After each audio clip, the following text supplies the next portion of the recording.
Alam niyo ba viewers na maraming opportunity dito sa Hong Kong maliban sa pagiging domestic helper? So kung gusto nyong malaman, panoorin ang buong video.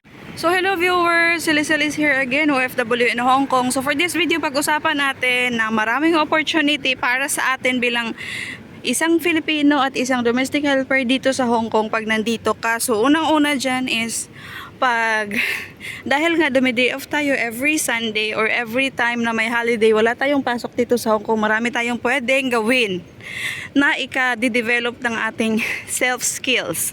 So ano nga ba ito? Una sa lahat dito sa Hong Kong is pwede kang mag-aral. Maraming mga pwedeng pag-aralan dito sa Hong Kong na pinapasukan lang tuwing day off natin, at isa na nga dito is yung caregiver courses.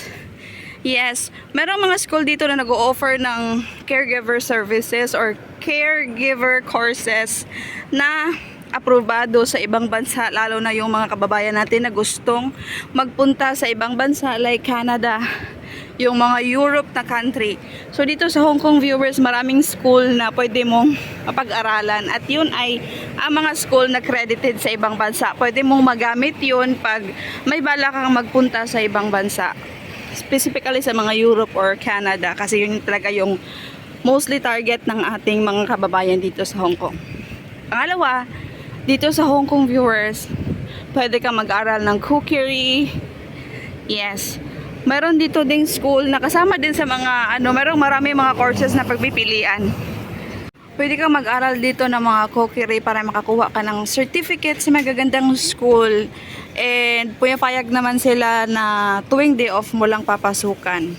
At isa pa viewers, napakaganda kasi yung tinuturo dito is yung mga cuisine dito sa Hong Kong, kung ano yung mga best dito sa Hong Kong. So pag nasa Pilipinas ka viewers, pwede mong magamit yun bilang negosyo, gaya ng egg tart. Marami silang mga tinuturo na yung mga dish dito sa Hong Kong na of course hindi natin alam sa Pilipinas dahil iba naman yung natin dun. So maganda siya, pwede mo siyang gamiting negosyo pag ayaw mo nang mag-abroad kasi meron kang certificate, at then alam mo na din kung paano siya lulutuin. Tsaka dito, pwede ka din mag-aral ng Cantonese kasi kadalasan dito sa Hong Kong, lalo na ako on my personal perspective, talaga nahirapan talaga akong matuto ng Chinese kasi ang hirap-hirap. So dito, merong mga courses ng Cantonese courses na pwede mong pag-aralan pag gusto mo talagang matuto. Alam niyo ba dito sa Hong Kong, pag mas advanced ka viewers, mas kumbaga mas nakakaangat ka pag marunong ka magsalita ng Cantonese. Cantonese is language dito sa Hong Kong. Naiwan ko ba, napakahirap. Hindi naman ako slow learner, pero nahirapan talaga akong mag-Cantonese kasi para iba yung pronunciation niya. Ibang-iba talaga, kahit na tinuruan ka, parang nahirapan talaga si Lola magturo sa akin dahil iba yung pag-pronounce ko ng words. Kaya yun, mayroon din dito. At saka pag marunong ka mag-Cantonese viewers, pwede ka sa mga caregiver. So sa mga caregiver, malalaki yung sahod nila i-compare doon kaya sa amin, mga regular lang na English lang talaga yung alam. So marami dito yung mga elderly, mas better nila, mas prefer nila na mag-choose ng mga marunong mag-Cantonese kasi yung mga matatanda dito mostly is hindi makakapagsalita ng English, so mas maiintindihan. At kung mahilig ka naman sa mga makeup, meron din dito viewers. Ayan, so pag mahilig ka naman sa mga fashion, sa mga makeup, meron din ditong pwedeng pag-aralan. So sa mga ganyang klase viewers, hours lang yan, and then makakuha ka ng certificate at pwede ka ding makapag-apply.